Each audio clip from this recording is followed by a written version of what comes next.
So next year I try out for the Dolphins. That's what Dan Radio show.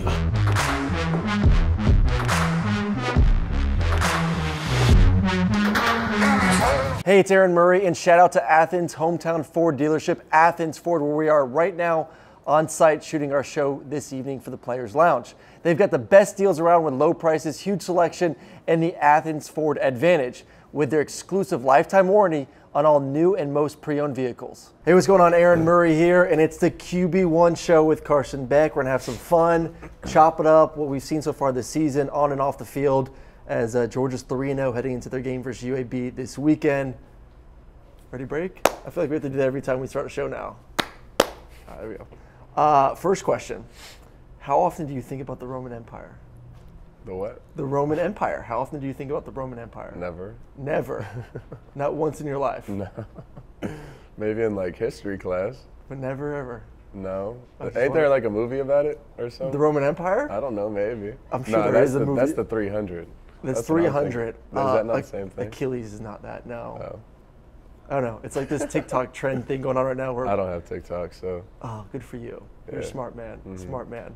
All right, let's get into football questions now. We just had to get that out there. We had to get it out there. Are you having fun? Yeah, absolutely. What's the most enjoyable part about now being QB1? Playing. I feel like that's a super easy answer. I don't know. Obviously, it's way different to be on the field than to be on the sideline watching. Yeah. So I'm definitely having a lot of fun. How were the nerves that first game? You and I met. I think we did the show before our last one, so I didn't really get to talk to you afterwards. But I think I confided in you that I always get a little emotional before I would play games, especially when Bobo O'Reilly would come on. Was there any like emotion or like it's 3 years in the waiting? It's finally we finally got to this point where I'm on the field. Yeah, I mean it was definitely emotional. Especially running out, like going, like taking the knee, like saying like prayer before the game, like very emotional. And then once I was on the field, like I was like, oh my gosh, like I'd never felt like that before. Cause like I'd say like my whole life, like I really didn't feel pressure. Like I never got nervous. Like I'd just go out there and do my thing. But like waiting so long and then finally having the opportunity, like it all kind of just hit me at once.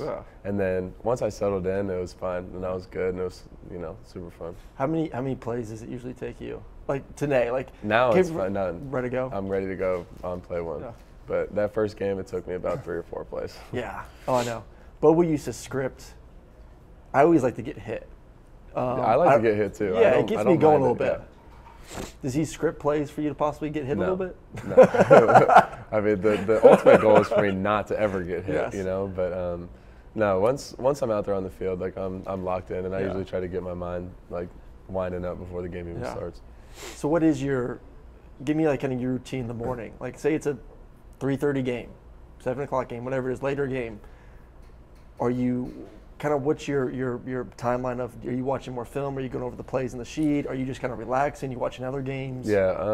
So if it's a 3:30 game, wake up at like 8:30 probably, and then we have like obviously there's like team stuff that's like required. So like we have breakfast at like 9 o'clock or whatever, and then we do like a team walk where we like go outside, walk around, and then we have meetings. So like we'll watch 2 minute, maybe some like third downs, just some like extra stuff, try to get it in, and then we have off for a little bit. So really, I try to take 30 minutes where I just lock in on what we're doing and then like why we're doing it. You know what I'm saying? So like I understand like why we're doing each play and like where I'm gonna go based off the coverage. You know how it goes.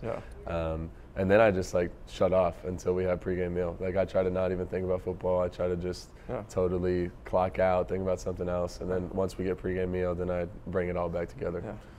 Are you pretty receptive to like family or no? No one. Like, don't talk to me. No, Phone's off. Not. My phone is off. I'm not talking to anybody. Good for you, man. That's awesome. What's been the progress with you and Bobo through the first part of the season? Like, is there that chemistry and trust between you two of getting more input on what you like, what you don't like, kind of building the game plan about kind of what you want? I mean, you're the one out there playing. I think he knows it better than most coaches. Yeah. Because he was in our position playing quarterback at Georgia. Yeah. How much input are you giving into the plan? Yeah, I mean, even since the beginning, I mean, I'd go back all the way to spring football, like even like preparing for that. Technically, I mean, we treat it as a game or try to as much as we can. But like, I feel like I've always had input, and he's always asked questions as to what I like, what I don't like. Even like drive to drive, you know, like we're about to step out on the field, and then obviously Gummy's in my ear, Bobo's translating to him, like, okay, we like this, we like this, we like this, like giving me some ideas of what he's thinking for the drive, and then obviously I have my response like, oh no, I don't really like that. Yes, I like this, like get that called, you know. So I think the relationship is getting to a point where, you know, where we just feed off of each other, and whatever he really wants to do, I'm with it. It's pretty smooth. Yep. It's pretty, like, a lot of people don't have access, or not, most people don't have access like the All-22 where they get to see the entire picture. All they see is kind of what's in that small bubble on the TV. And when you kind of see what's truly going on, it's been really efficient offense. Like, you guys are staying on the field, you're moving the ball. It's been fun to watch. I know it's just kind of like the very tip of it right now. And we'll get into that a little bit later, but I want to go back to just being QB1 now, because there is a little different feeling, not only being in the locker room, on the football field, but around campus as well. Do you feel that at all, like with student life? Yeah, I mean, shoot, anywhere I go, like it's just, it's like people have never seen a person before. I think it's, I think it's the funniest thing. Like, when people like try to like sneak pictures and whatever, and it's like, if you want to take a picture, like just ask. Yeah, you know? Like just I'm just like a normal person. Like that. Like obviously I don't see myself as anything more than that. But like, it is funny to walk around campus because all my classes are in person. Like I have 5 in-person classes, so like I'm constantly out, constantly around like students. So like I'm constantly getting eyed down. So it's something I've kind of gotten used to at this point. You know what's funny? Because I would be out. This was a couple years ago. This was actually after the national championship game, and I was out there with some friends and my wife, and Stetson was kind of on the corner with his girl at the time. I don't know if it was together, and some other friends, but he's so unassuming because he wears like baggier clothes. He would always wear a hat low. He's not like a big guy. So like not a lot of people recognize him, but you are, what, 6'4"? You're a big dude. It's hard for you to kind of hide. Yeah. Are you getting to the point where like autographs or anything like that, or anything crazy? Anyone want to talk ball with you? No, not as much like during school. Like most people leave me alone, which is like because like they're just trying to get on with their day too. Like I'm just trying to get on with my day. But like if I ever like go out to dinner or something, like after a game with my family or just anything, like obviously like people come up, want to take pictures, autographs, like that type of stuff, which is like I'm okay with it. I don't really mind it. How's the autograph? Good. Is it improved? Yeah. Well, I've had the same autograph since I was 12.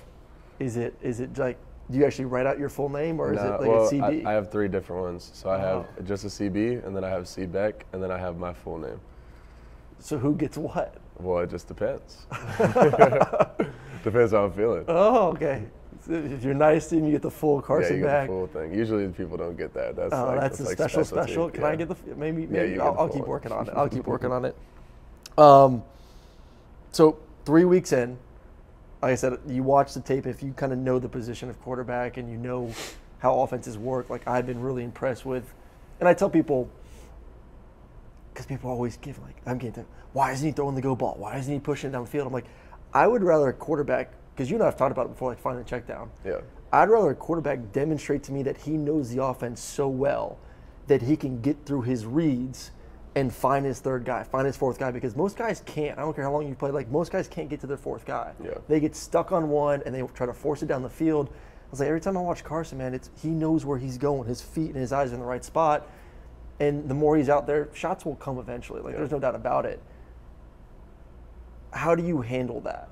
Because I know that's been a big talking point of why aren't there more shots, why aren't there more explosive plays? I mean, obviously we're going to have opportunities throughout a game to hit shots and throw the ball down the field.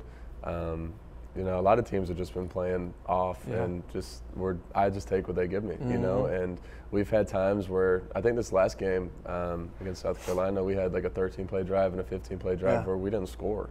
And it's like we drove the ball all the way down the red zone and then we just made a few mistakes. So like for me, I think one of our biggest focuses is being better in the red zone, continuing to try to be good on 3rd down. And then obviously when they give us a chance to throw the shot, like we have to complete it. You know, we got to execute and try to be perfect in that way. How's the chemistry with, I know obviously Ladd is who knows when he's going to play, hopefully sooner rather than later, but with Rara and Dominic. Obviously Dominic's played a little bit more. Rara's had some big splash plays, I think first game, then last game on a post route.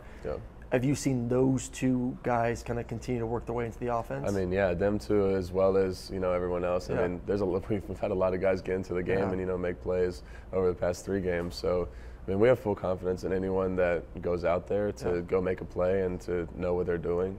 That's the biggest thing, is understanding where to be at the right time. Because if you're there, then, I mean, I'm going to deliver the ball, Last week, 14-3, going into halftime, we saw kind of this sneak peek of Kirby's interaction with the team. I think like the SEC Network was kind of in there and showed the film, which was pretty cool. What was your feeling going into the locker room, and I guess with you and your maturity and you being kind of one of the leaders on the team, kind of what is your mentality of how to lead that team from there? I mean, I was very calm. I didn't worry. There was never a doubt in my mind of like, we're going to lose, or not. I mean, opposite. There was never a doubt that we were going to win. I never thought ever that we were going to lose. So I just went in the locker room, was just calm, talked with Bobo. He had some ideas of what we were going to do or try to change up. I mean, the first half we really didn't play bad. We just didn't score. We just weren't able to like punch the ball into the end zone, and we knew that, and we were confident in our plan. And then we came out in that second half. Our offensive line started rolling, running back started rolling. Got a few explosive passes, then the momentum flipped, and then our defense started making some plays, and then that's when we really started to shine. So hopefully we can put a whole game together like that. That would be really nice, to come out strong like we did in that second half. But I definitely think it says something to our team and the composure and resiliency that we show. Did you know? Obviously, we knew Edwards would be a big addition when he got healthy.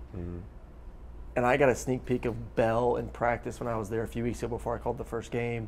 Did you know he could do that at the running back position? Kind of what was your feeling when he got in there? No, I had no clue. I mean, I know that, like, are you talking about Dejan or Dylan? Dylan. Oh, yeah. So D-Bell, his, like, yak, like, so whenever he'd catch the ball, his yards after catch, like, making moves on guys down the field, like, we want to try to get the ball in his hands and let him go to work. So, like, obviously putting him at running back, like, I just have to hand it off. Like, we don't have to complete a pass. He doesn't have to run a route. And he's going to make plays, and he has been making plays. So he runs the ball hard.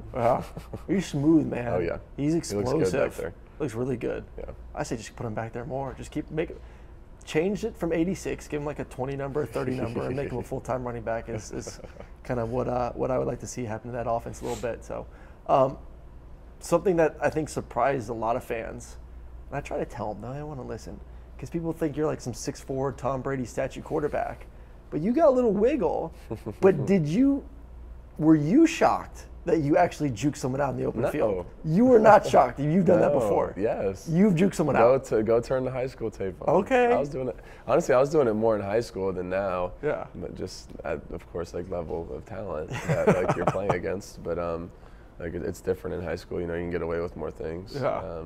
But yeah, I've always been able to run. I know you can. I wouldn't say that I'm a dual threat. I'm not a dual threat quarterback. Let's not get it that far. But like, what would you say you run? What's your 40? I honestly don't know. I think you're like a 4.75. Maybe. Yeah. I don't know. You look smooth running. I can run. I mean, I played basketball. I played baseball. Like, you're a middle infielder, right? Third and first. I played the corner. Outside. Yeah. So not as much, but you showed a little wiggle. I played basketball though.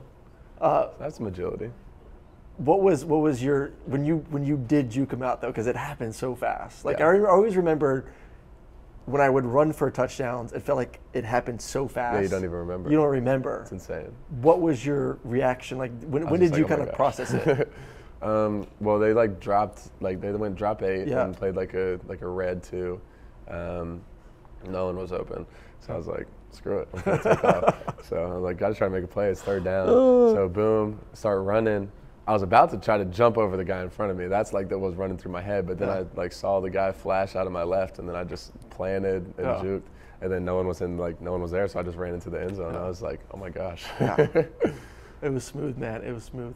So what do you personally want to work on now that you've kind of been able to see 3 games of you in action? Like what's like next evolution? Yeah, I think the biggest thing is just like continuing to be efficient. So like complete passes and get the ball into our playmakers' hands and let them make plays. Yeah. So I mean, we are Georgia. Like we are the #1 team in the country for a reason. We have athletes. I have athletes that surround me.